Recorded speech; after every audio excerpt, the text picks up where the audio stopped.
Welcome to GovCon Unscripted, where we dive into the unfiltered stories and strategies from all around the world of government contracting. Join host Chelsea Roberts as she explores how to navigate, thrive, and win in this complex but lucrative industry.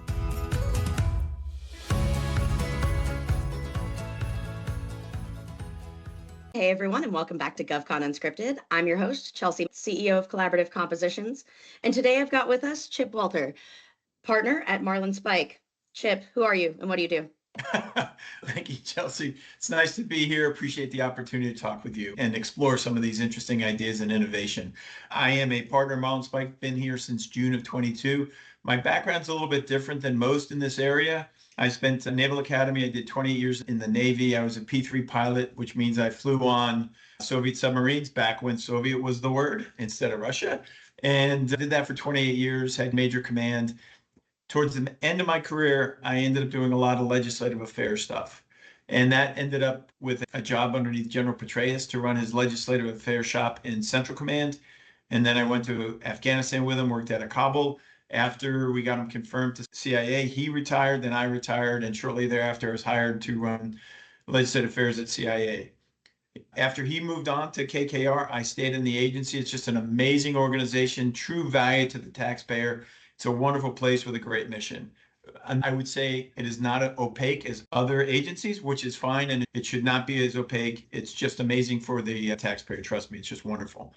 I moved down into science and technology, the directorate, and I ended up running an innovation center. What's interesting about this, and I know your passion for innovation, is that innovation center was married with a contract for In-Q-Tel. In-Q-Tel is the investment arm of the intelligence community run through the CIA. And so I did that for 5.5 years, dropped my resume out. I don't want to say I had enough of In-Q-Tel, but I just had enough of the government. So I'd done my tours in my time. I think in total it was somewhere around 36 years. I figured why not go this in the commercial sector. And I was picked up by Northrop Grumman to run their Ventures and Partnership program. And I did that for about 3 years. Towards the end of it, I kept on running into Neil Keegan and Mislav Talusik, the CIO and CEO of Marlinspike Partners, and their passion for mission impact through innovation with both dual-use technology, in other words, technology that is applicable to both the military and the commercial sectors. They were just so passionate about that mission. I wanted to be a part of it. So I joined in June of 22, and here I am. Now I'm talking to you. Here you are. Now you're about to be famous, and we love that. Oh, there we go. Always wanted to be that. Not really. Now we're giving you a platform for it. So I'm unfamiliar with what Marlinspike does. Can you give us a brief overview of them? Sure. What I would say is that Marlinspike, it's a dual-use investment. We're on Fund 2 platform. We have 4 deals underneath our portfolio, Fund 1 and Fund 2. We're raising Fund 2 right now. Our goal is to invest in the best and the most leading edge innovative companies that hit really 4 verticals: advanced manufacturing, AI, autonomy, cyber, and we have an aerospace sleeve that really falls under all those impact that sleeve. Like I said, we made a bunch of investments. We're very aggressive. We think we know the market pretty well. We know our customer pretty well, and we're off and running on Fund 2. Fantastic. So is your main customer then the DoD, or do you work with the large primes as well? You mentioned that you ran into those folks at Northrop. Yeah, it's a really good question. What I would say is I don't think any of those necessarily are customer, if you will. I think we work with all those customers to get the companies that we see and that we're going to invest in the best view of the DoD and the intelligence community. So that can be through a supplier relationship, a partnership with Northrop Grumman or Lockheed or Raytheon, because we have connections to all of them. Or it could be to In-Q-Tel. It could be to wherever we think we can help them, help our companies understand. Because DoD is not easy. It's not like you can walk up on the Pentagon, knock on the big wood door and say, I'm here. They don't get it. So I'm not going to say you have to have an in, but I think you have to have somebody that understands where to inject that technology to the right people to have effect. So one of my favorite places to go is SOFWorks, which is the innovation arm for SOCOM. That's an interesting place to start with because I'm going to get a little technical here. Tell me if I'm going too deep. But SOCOM is a combatant command that has both Title 10 and operation funding. So what they have is the ability to train and equip, and they also have the ability to have operational funding, which means that they control the full stream of funding in the special operations specific lane. So Leslie Babbage, who runs SoftWorks, Love that. she is wonderful and she's got a great program. So we try very hard to get our companies applied to the SOCOM mission, the Special Operations Commission or Special Operations Command. We work very hard to make sure that we can get them in front of Leslie and their Tech Tuesday and get them to Brian Anderson, the CTO, so that they can understand not everything that we're going to invest in is going to meet the threshold of Special Operations Command. But anytime you get your companies talking to the government, they get better understanding of that lexicon because it is not necessarily easy to understand. So we think that's one of the ways. The other one, obviously, I talked about In-Q-Tel. Pretty comfortable to say and very confident to say that they're the gold standard in technical due diligence. They understand their model. They've been around for 26 years. They know what they're doing. It's a very unique model for the intelligence community. And when that can happen, that's like magic as well. We tried very hard to bridge that gap between the commercial side, which most companies understand pretty well, and then the DoD and intelligence community side, which normally is pretty opaque to most companies. Yeah, you're absolutely right. It's generally just behind a curtain, and folks, there's absolutely no ease in this ambition that I think we both have of pursuing DoD and IC community opportunities and growth for companies. So definitely, I hate to say it's who you know, but you have to know somebody or something to be able to get into this industry. If you don't know somebody to get in there, understanding on how money moves through DoD can Right. at least expose you to where you should be thinking about getting involved in exercises and conferences. Those are the first easy entry points to do that. We tell all our companies up front is that it's great to have a conversation with an innovation arm, whether it's NavalX, whether it's DIU, but eventually the quicker you can get to an executive or program manager that actually touches money, the better off you're going to be. So it is a complex system, but I think at Marlinspike, I think we're pretty good at navigating it.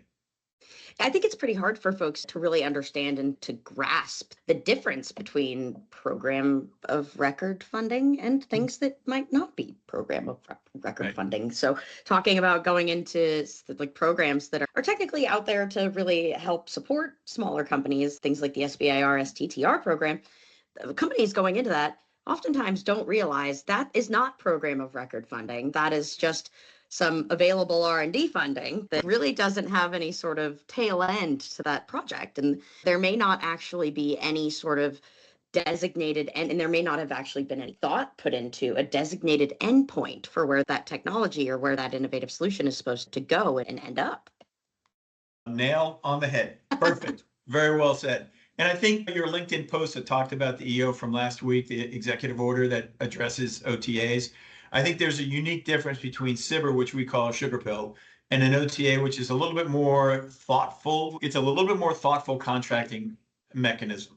Both of them require a lot of work. It's not like you get an OTA and you're off and running, but an OTA is a little bit more substantive than a grant.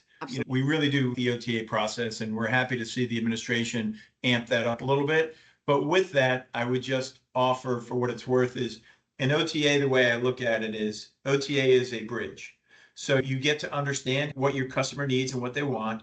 You get to understand a little bit of the lexicon of DoD.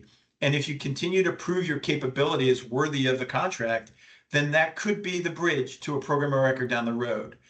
DoD is so large and so massive with its joint force and the way it operates across multiple services that running a program on the joint force through contracts would be a little bit daunting in terms of upping them every year, every 2 years, every 3 years.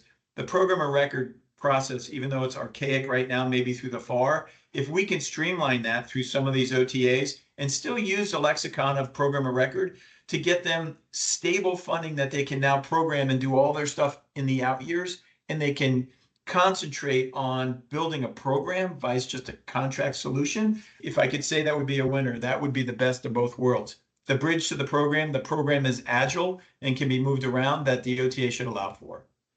Absolutely. I think that it gives a lot more flexibility. And the EO we're talking about was really about modernizing, making acquisition reforms prominent and a lot more agile. And that EO, that addressed a whole lot of topics. It addressed workforce, it addressed the requirements development process. It addressed my fiance, who's not even really familiar with federal government contracting, was like, this 10-for-1 thing is going to be like blowing people's minds.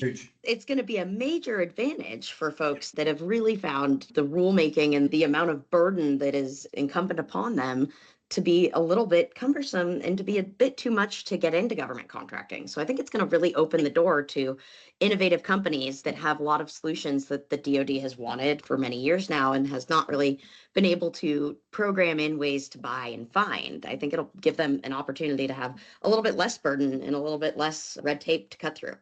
Just to double tap on that, I was at a panel discussion at the Harvard's National Security Conference, I guess a week and a half ago. And the FAR is over 2,000, I think it's 2,368 pages long. Yeah. It is a beast for anything Yeah. to go. About a year and a half ago, when I first joined, I guess it's about halfway into my term here at Marlinspike, what I was concerned with was not necessarily the language of the FAR. I was worried about the contract officers. Because when I was in the agency, there was a undermanning position, and I started talking around to people. And what I found out is that just about all of the agencies and all of the military DoD components, they are short, whether it's 25% or 50% of contracting officers. So that puts the burden on the contracting officer to be able to move fast because their portfolio doesn't change. And so what they run into time management. I think that's one of the problems here is that you don't have an agile workforce because they are so busy trying to manage what they already have in the pipe that growth is hard. It is much easier to throw money on a current contract than build another new one. So I think we have a couple things going on. So that EO does talk, rightly so, about the contracting and the program management maturity and the training that's required. Your audience may not realize, but there's one place you can surely go to jail, and that's a contracting officer. If they do something illegal, they have an opportunity to be in an orange jumpsuit. And I think is a little bit of a daunting thing in terms of the government, because most of it, if you make a mistake, you go, hey, sorry, slap your hand. Okay, do it better next time. Let's learn from that. Let's move forward. Contracting officers have a little bit different accountability process. So what we have to do is we have to really attack that manpower, just like you said, and get into the program managers, get into the contracting officers. Let's get them in an agile process where failing, maybe not writing the best contract or the right one at the right time, doesn't end in something that is punitive. It ends in let's fail fast and move forward. Yes. So we're going to have to do that, and that is part of that EO, and I love it. So yeah, we have a lot to do on streamlining, or maybe I don't want to say, yeah, maybe it is streamlining the FAR, but having other opportunities not to circumvent the services, because the services are going to end up owning the tail on all this stuff. Right. So let's build the OTA early and have the FAR capable to accept that, to move to the services quickly so that we can have these programs continue to move forward. Absolutely. I really love the way that it addresses workforce changes and reform. It gets to a lot of the heart of the problem if you've ever run into this, but I've run into contracting offices where we've had a great solution and we've proposed in our minds what would be the best way to contract it. What seemed like from our end, it would be really easy. And for them to go ahead and just push, yes, we don't do that here. That's not how we contract here. Right. We are much more comfortable with X, Y, or Z, or SBIR, or one way or another. And there tends to be, in a lot of these offices, a lot of these shops, a little bit of a legacy bias problem towards the way that we've always done things. Yeah, I think that's right. I think you're nailing the head again. I think you're right. I think you're spot on.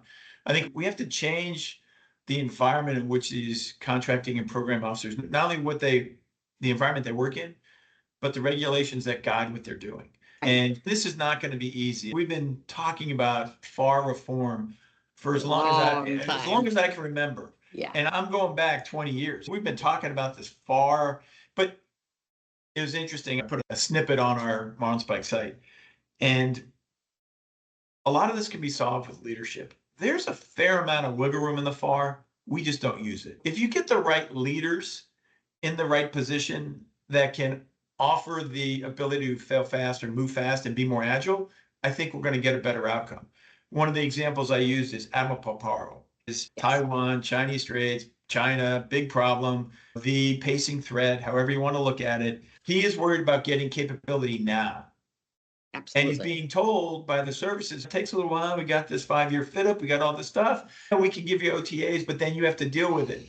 Imagine if you made him the chief of naval operations tomorrow.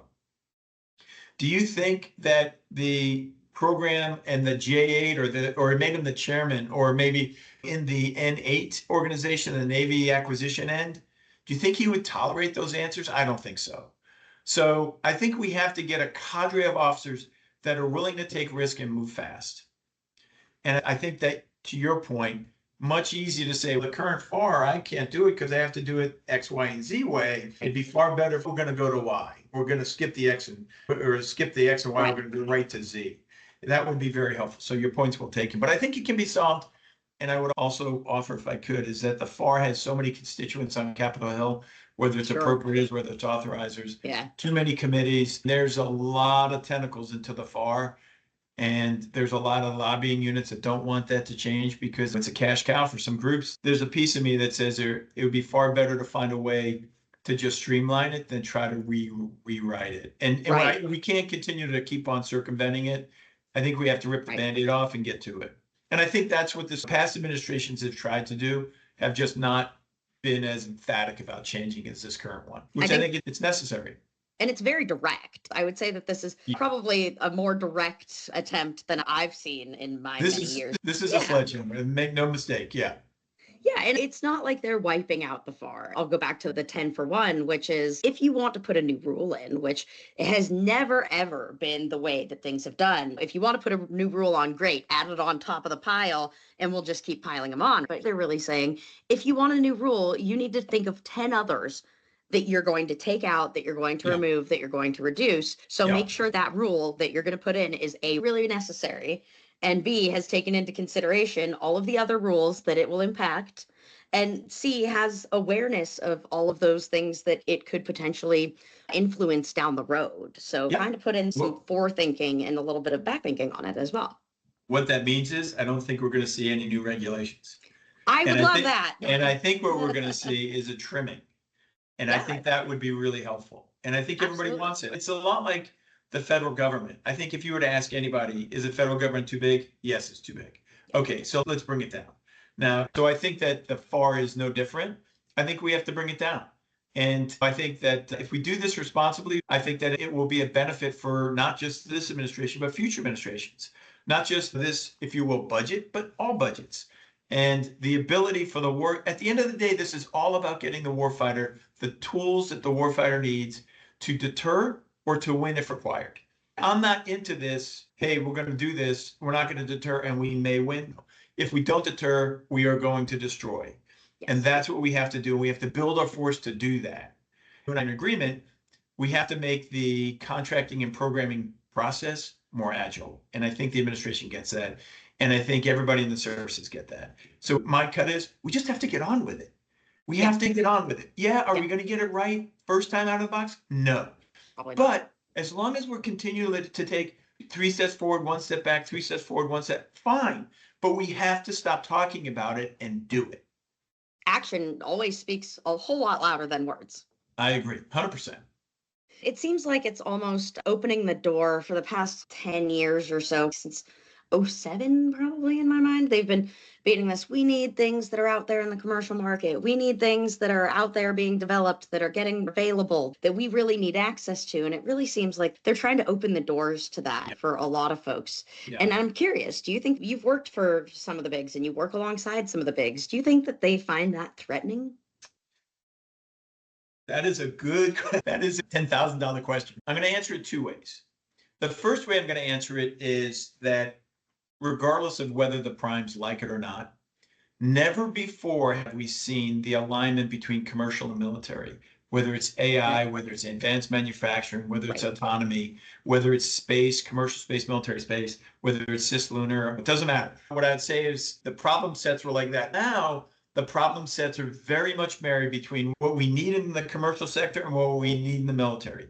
That is an advantageous place to be because Silicon Valley is now proliferated across the entire United States, whether it's Denver, whether it's Boston, whether it's Seattle, whether it's San Diego, whether it's Florida, it doesn't matter. It's all over the place. Austin, Texas, DC, who knew? DC, right? So it's all over the place. So I think that engine is a national asset. And I think as long as we continue to move that forward, I think that is one of the ways that we can get better.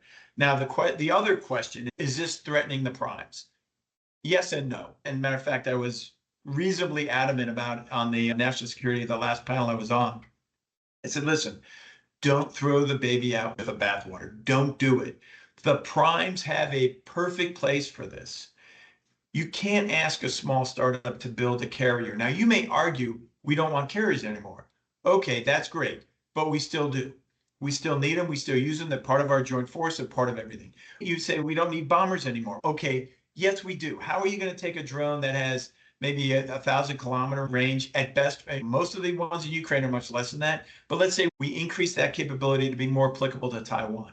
How are you going to get them there? Last time I checked, it's a little further than 1,000 miles from Hawaii or Guam to where we need to get to. Yeah. So you're going to need some big platforms to move this stuff around. Right. So those, I think, inherently can't necessarily be done on the back of a commercial program, of a commercial contract. So I think we're going to need the primes to do this.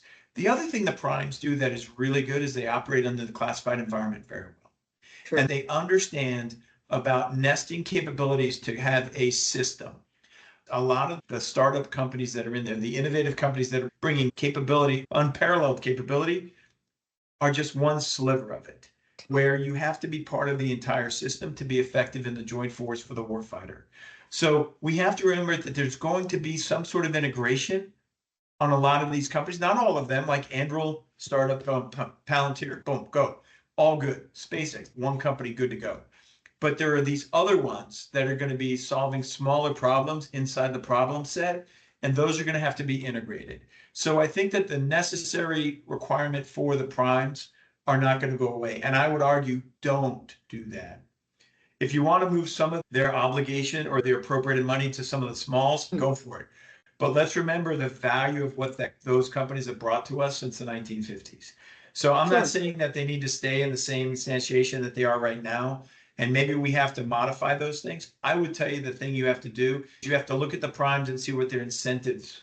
How do we incentivize the primes? If you go at that incentive structure, right now I would say it's very heavily based towards IRAD, Independent Research and Development Funds, where they get reimbursed for. If we had that more when we can go to a firm fixed price versus cost plus, I think we would find a little bit more advantageous utilization of the primes. Now, like I said, you can't build a startup can't build a carrier can't be built on a firm fixed price. They take too long, they're too complicated. Cost plus until you get a couple under your belt, maybe then you can go to firm fixed price. But eventually you're gonna have to build that in. And there's a cost to firm fixed price too, because you have to pay for the research and development piece. All this stuff comes, I don't want to say it washes out. I think the cost plus just makes it too expensive. And that's where the primes being vilified because their adherence and holding too firm onto the cost plus model. Yeah, I think personally, for small business sake, cost plus, and especially for larger projects and programs, my folks, for what it's worth, they did undersea cable installations and really understanding the cost and what all of will go into that. It does flex and it has a little bit of variability there. So having that cost plus model is very advantageous for some of those much larger, much more substantial installations, requirements, things that are much greater in the scheme of things. And greater in scope and absolutely. And I think this sounds counter to what I'm saying, but sometimes the military wants something, but they think they have it all thought out, but they don't. Yeah. So there's one of my old friends who's down in naval aviation, down in Pax River, and he was a program executive. He said there's times at which the cost plus is really good, and that's in the beginning. Because in the beginning, you don't want to have to go back and renegotiate the contract every time you have a change. Where cost plus allows for a little bit quicker and a little bit more, a better evolution of the contract as it's starting to firm up with exactly what they want. Now, I'm not talking about moving milestones where all of a sudden you go, I want a plane to fly 500 miles. No, I want it to fly 10,000 miles. Those are two different milestones. So you get what I'm getting at. There's a balance here. You hate to say a lot of these questions always revolve around the answer of it depends. In fairness, some of this is it depends. You just can't put a one cookie cutter answer in that applies to everything. Our contracting process has to be agile. So does our ability to bring things in has to be agile. And we really have to be able to flex in that way that we're not really right now. One size should not fit all. And I want to get onto that price point. I'm curious, I've always referred to them as this, but the large primes, they say there's a lot of saying out there that they're the second biggest bureaucracy in the world. So they've got the second to the federal government. You go and you work for Lockheed or Northrop or Raytheon, and they've got all of their bureaucratic processes and procedures as well. And my mind really goes to, can they move fast? Can they edit? Can they adjust? Can they reform themselves to be able to move as fast as the government is wanting companies to move these days? It's a great question. Guess What? we're going to find out. Oh, I love it. I think That's we're the going to, I best think we're answer. going to find out. I think there are going to be some programs that they're going to hold firm on. And I think there's going to be other opportunities where they're going to have to show their agility. Do I think it's going to be easy for them? No. Are they wondering whether or not they can wait out this administration? I think that'd be a mistake. Because I think any following administration is going to want the same thing, because we're going to see the value of what it is to move quickly in today's environment. You only have to look at the way innovation has scripted, if you will, the battlefield of Ukraine. Oh, wow. From where we started to where we are now, innovation has been the key to this. And small drones, it's electronic warfare, all those things are so important, where I know electronic warfare and drones were important before, but not the centerpiece of what the battlefield has begun. Now, I'll also caution to say that Ukraine and Russia is not China. You can't fight our last war. So that's going to the next conflict, hopefully, let's put it this way, our next opportunity to deter will be under different systems and opportunities for the innovation cycle to really take hold. And different conditions. It gives Totally us different conditions. a whole new cycle to really think and act agilely in those ways. It's funny, when you think of Ukraine, it's really one country. It's a bubble. And it's not necessarily a huge country, but it's a good sized country. When you think of Indo-PACOM, India Pacific Command, that is, if I'm not mistaken, like 52% of the world's surface. Yeah. It's no massive. small spot. And just the Taiwan Straits are 110 miles, and it's water. And the water column, even though it's only 300 meters, even though it's relatively shallow by any stretch, the water column still tends to be a little bit opaque. So it's a totally different environment. We don't see island hopping going on in Ukraine right now. We don't see a lot of those expeditionary tactics that we're going to need to see in those. Right, you're exactly right. It's completely different. But if we are not prepared to adapt and adjust accordingly when the time comes, if we focus solely on this one bubble of conflict that we're currently seeing, that we're currently pulling lots and lots of lessons from, rightly, but if we don't take that into a model of agility and take that forward into being able to move faster and think faster and do things faster on the broader scale, we will be woefully underprepared for that next conflict. And this is now the time for change or never. And that's where your comment on the primes sinks in, because they're not normally the agile to work inside. So we think of execution years. So that first year, the budget that's in execution right now, Northrop or Lockheed or Raytheon or whatever, they're working inside that to defend that program for the following years. We have to get inside of that. And inside the action year, we have to have this other cycle that's rolling on that's continuing to update the technology. So your points are well taken. But do I think that the primes are going to be challenged? Yes. Do I think that they saw this coming at the pace at which it's coming to them? I don't think so. Some people could take me on that and say, oh, no, they saw it coming. All right. Sure. Got it. Yeah. Then why didn't you change? And if you could read the crystal ball, why didn't you share? Yeah. Why do we need NEO to do this? Why didn't you just do what's right for the country to begin with? But listen, I'm not going to bash the primes. I think they really have a very necessary place in the defense industrial base. But I think they have to be willing to change and accept this innovation cycle that is much faster than the 5-year fit up. Absolutely. I think you're absolutely right there. Folks really need to take this into consideration and realize that they're no longer going to get away with these lackluster project schedules and cost overruns and ultimately not delivering things that are up to quality. And a lot of that comes down to, in a lot of cases, there's several primes out there that maybe it's over the past few years, maybe it's the way that they've always done it, but they've made it a practice to make things up on mods and underbid at the start and really cut out things from budgets elsewhere and try to see if they can make it within that and make it up on mods. And I found a lot of that goes and ends up in cost overruns and schedule overruns and quality overruns, like the government probably didn't see coming, but they just probably didn't consider a factor in all of these programs that are going on. So I think the fact that the EO really cuts that down from 50% to 15%, there's a lot less wiggle room in 15% than there is within that 50% buffer, especially when we're talking hundreds of millions of dollars of program funding. Yeah, I totally get it. If I was a major acquisition program right now, I'd be worried.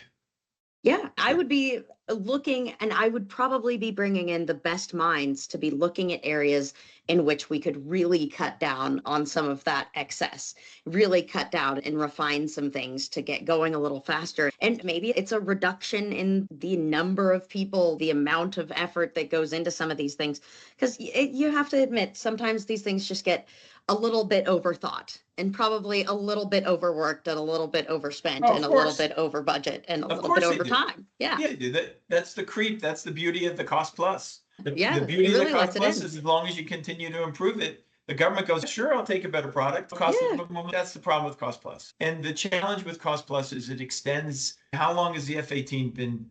I think it's 40 years. I hate to say it, I'm no spring chicken. And when I was going through flight school, the F-14 was sundowned, and I could not select the F-14, and the F-18 was not online. And that was a long time ago. And we're still flying the F-18. So not that Yeah. the F-18 is not a great platform. I'm not saying that at all. It's wonderful. It's fantastic. I know a lot of my friends flew it. It's a great platform, but it's been around for a while. And the mods that has gone on over the last 40 years is pretty amazing. Yeah. And the fact that they just keep going and there's Yeah. really no cutoff and no tail for that, and there's no transition planned for things like that, it gets discouraging, I'm sure, for folks that are in the industry, really see a need for something different. Yeah. So I think that this is overall a fantastic opportunity. Well, we're talking about aircraft. Now I know the NGAD, or the next generation Sure. fighter, is going to be optionally manned. That inherently hurts my head, because I think this was an opportunity to rip the Band-Aid. If the F-18's been around for so many years and the F-35's been around was going to be around for a long time, this might have been the time to go after a fully autonomous platform. Because although I don't know the numbers, I'll bet you somewhere it's about 50% of the cost of that plane is built around putting limits on it and putting weight on it for carrying a person. You have radios, you have ejection seats, you have canopies, you have, take your pick, oxygen systems, all that stuff. You have to minimize how many G's it can take because you don't want to break the person. It's one of those things where I wish we would have just ripped the Band-Aid off transit. Now, I understand that autonomy we want it to be isn't there yet. But if we put ourselves into the corner of ripping that Band-Aid off, I bet you we'd be there in 10 years or even 5 years. Yeah, we'd have to get there. But you can't force yourself not to do that. You know, I mean, you have to do it then. And I would love to have seen that happen, but they wanted optionally manned. I think a lot of it has to do with foreign military sales. Okay, got it. But we really ought to be thinking, how quickly can we transition to something that's fully autonomous? Get the person out of it. Let's get it lighter, smaller, more lethal, more maneuverable, go further, all that stuff, go higher, everything. Take your pick, whatever you want it to do. Absolutely. Tell us a little bit more about the companies in the portfolio right now. Are there companies that could help with that? It's interesting. We have a ton of companies that we love. I'll just give you a couple of them. One is Armada Systems, which I'm a huge fan of.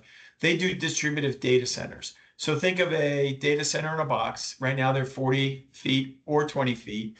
And wherever you want to have connectivity, because it has how many racks it can fit in the size, and then it has an AI stack on top of it, and then it has connectivity back through either Starshield or Starlink. And they have a Commander Connect, which allows you to manage your Starlink connections. So this is built perfectly for the idea of all this autonomous systems and ingesting all this information. Instead of sending it all back, just send the stuff they worked on in the AI stack on the data center, and then you send back what you need. So I think Armada Systems is at that leading edge of leading edge compute, which I think can be really helpful with a warfighter. First island chain, I think of about putting them on ships. I think about putting them in for the commercial side. I see dams, I see offshore oil rigs, I see mines, all those things that are necessary, inherently remote, get them connectivity to get that information back. So Armada Systems one. The two others that I like a lot, actually there's a bunch. So as you'd expect, Kodiak Robotics, it is long haul trucking, but it works off a perception model and not dense maps. So it has the ability to be very flexible in where you put it. And what it's shown to the military is how it can work in the military environment just as well as on trucks. They have a $1.1 billion contract with Atlas Energy down in the Permian Basin, moving frac sands around. They just met a reliability quotient, which just unlocked 98 more trucks. So they are off and running, and we see that being a perfect autonomy stack for the military, and they're paired with Textron on the remote combat vehicle. And they can go into Army trucking, the next, what I say, versatile truck for the Army. At the end of the day, logistics wins wars. If you can do it without people and you don't have to worry about that, you can do it all times and you don't have to worry about a lot of stuff. So that'd be nice. The other one is Gecko Robotics. Gecko Robotics happens to have robots, obviously, and what it can do is put that robot on anything, whether it's a pipe, whether it's metal, whether it's concrete, and be able to tell you the status of that piece of whatever's on top of it at that moment. So imagine on a flight deck on a carrier. So if you don't know, when they come in, they strip it all down and then they repaint it, if you will, with non-skid. It's a very complex process. Right. And it takes a lot of time. Imagine if you could run this robot down it and it says, oh, no, you only have to fix this 3x3 square. What they're finding out is that can save almost 2 months on the on the maintenance cycle, which is huge in terms of readiness. So we love Gecko Robotics because what they can do on the military, they can also do that on aircraft to be able to, if you baseline it and you take a very high fidelity picture of all the rivets, and then you come back and look at it in a couple of years or two, you can say, oh, that doesn't look right. We need to shave that down. And if people don't understand, aircraft tend to have a phased maintenance cycle. So think of it like your car. Every 3,000 to 10,000 miles, depending what oil you put in, you have to bring it in and do the oil change. Right. And then sometimes you're going to have to go in and fix the brakes. And then sometimes you may have to retune the engine. A plane has the same thing. It has different phases of maintenance that it comes off, if you will, the flight line goes into a scheduled maintenance period and it gets worked on. Imagine if you had this robot looking at it there while it's in some sort of maintenance and you do the work on it then, so you don't have to wait for it to break or for corrosion to become a problem. We see tremendous value for the military with Gecko Robotics. We also understand that they are tremendous in terms of infrastructure for the oil and gas industry, all that stuff, whether it's piping, whether it's oil storage facilities, all that tremendous. So we have a couple others that I really like. Elroy Air, it's an autonomous middle mile drone company. We just went through a new CEO and they are off and running. They're going to transition hopefully this month or early next month, and they'll be able to carry 300 pounds, 300 miles in a hybrid electric. So you don't need electrical infrastructure where you go. So think again of remote places. Last time I checked, you can't plug into a Tesla charging station at a Ford operating base and take your pick of what country. Yeah. Then you unhinge or decouple electric with the ability to provide a drone-like capability. Most of them are electric. This allows you gas and electric. So it gets powered after gas. It powers, the generator powers the batteries, power the engines. So it's really unique. Those are some of the hardware solutions. We have a lot of software solutions as well that we are really bullish on. I would tell you that one of the older investments that we have is Rendered AI. They are synthetic data and they use a physics model. So in other words, when they see something, it gets decoupled from anything in the background. The way I like to explain it is, think of a North Korean mobile missile launcher comes out of its tunnel to do some practice. We get a couple snaps of it in that day, in that season, and then it goes back into the tunnel not to be seen for another year. Rendered AI gets to take that and use its physics models to say, okay, this is what its mobile launcher looks like. Now let's put it in the winter. Let's put it in foliage. Let's put it in maybe with a radar, a SAR radar looking at it, maybe infrared. So it can save a lot of time for the military on rarely occurring events. It can provide that data that the algorithm's going to need that it can't have in real world. So those are a couple of our investments that we're pretty bullish on that we think are going to do really well. I'm sure they're all popular, so nobody should take offense that you didn't mention. Yeah, no. It's one of those things where I could go one by one. On and on, I'm sure. Yeah. We have one company that's coming on that we haven't invested in, but we're just about there, that does electronic warfare. Super bullish on electronic warfare. Yes. A company I didn't in the Ukrainian war, which I should bring up, is Gambit. So Gambit, Josh Geigel, Ben Richardson, they're in that. Tremendous company, because what they do is allow a software platform to control a swarm of drones on what I would say a goal-oriented process inside of a contested airspace. So it can go up, understand the RF environment, use the drones to still accomplish what it needs to do. And they did it on a demo with Inquitel. And I think, if I'm not correct, had 10 drones up. As one attrites, the other ones take over the mission and go off. It's kind of like ants, right? Cool. They just know how to get it done. Yeah, it's really cool. But then again, I would say, Chelsea, is that what this does is it shows you the overlap between what is good for the government or the military, if you will, and that is also applicable to the commercial side. Now, some people may say, swarm drones, I don't think I'm going to need a swarm of pizzas delivered to me. Well, that's right. But on a broader scale, you may have a whole bunch of stuff in an urban environment that you want to understand. Yeah. There's a lot out there. And I think we have a great CIO, Mislav Talusik, who does thesis investing. So what we do is we build a thesis around an area that we think the government, even if it doesn't know it needs it yet, we're going to spend the time and he's going to research it. And then we're going to find that company, not necessarily to be 6 years ahead of the military, but maybe a couple months before it gets traction. That's where we think we are in some of these investments. That's fantastic. And that's a great approach, taking time to really consider where things will be needed and who's going to need it and what it will be needed for in both contexts on both sides of the fence. I like to think of Mislav as a restless creative mind. So the dude is always thinking, the brain is always churning. We need more of those. Yeah, we do need more of those. Although too many might be a problem. Yeah, not everybody has to be there, but when we have enough of them, I think we can really get to some productive solutions. I think he's our secret sauce. He's really interesting. And of course, our CEO, Neil Keegan, just understands the environment so well. Naval Academy grad, surface warfare officer, really understands the LP environment, understands later stage companies perfectly, which is why we're in Kodiak and Gecko. I gotta say this, go Navy. I come from a long line. We love that. Go Navy. Long line of Navy folks. So I gotta advocate. It's great, but we also have an Army. Vice President is a we West support Point guy. everybody. We support everybody. But no, we don't. I give him crap all day long. Nick, if you're listening, I still love you, dude. Yeah. So if you said you were closing on your second round here soon, when's that coming up?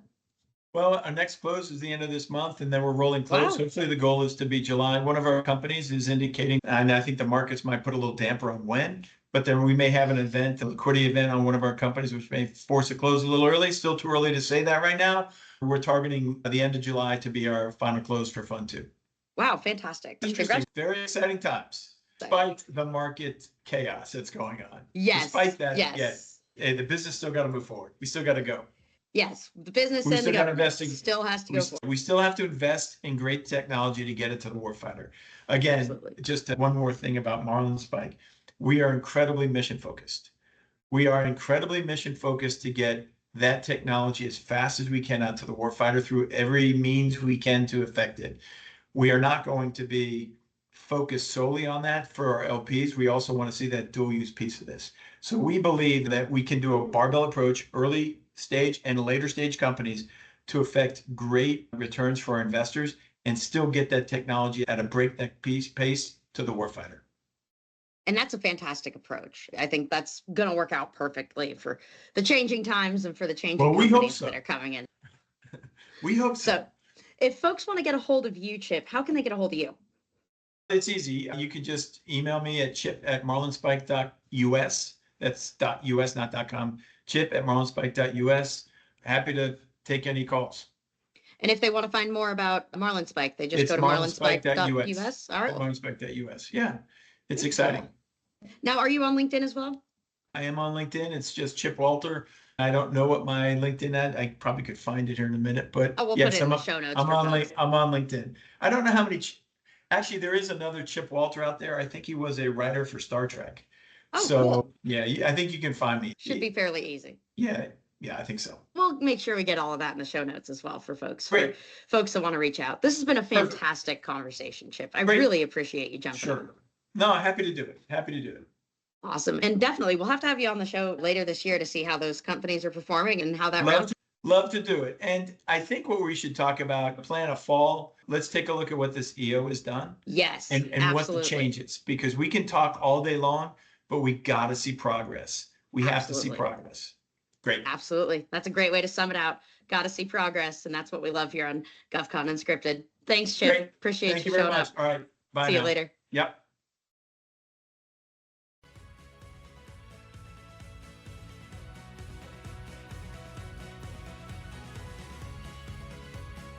Thanks for listening to this episode of GovCon Unscripted with your host, Chelsea Roberts. Do you have a GovCon story or need guidance in government contracting? Connect with Chelsea on LinkedIn to be a guest on the show or to enhance your business strategy. Don't forget, your network is your net worth. If you liked what you heard, don't forget to subscribe, leave a review, and share this episode with your growing GovCon community.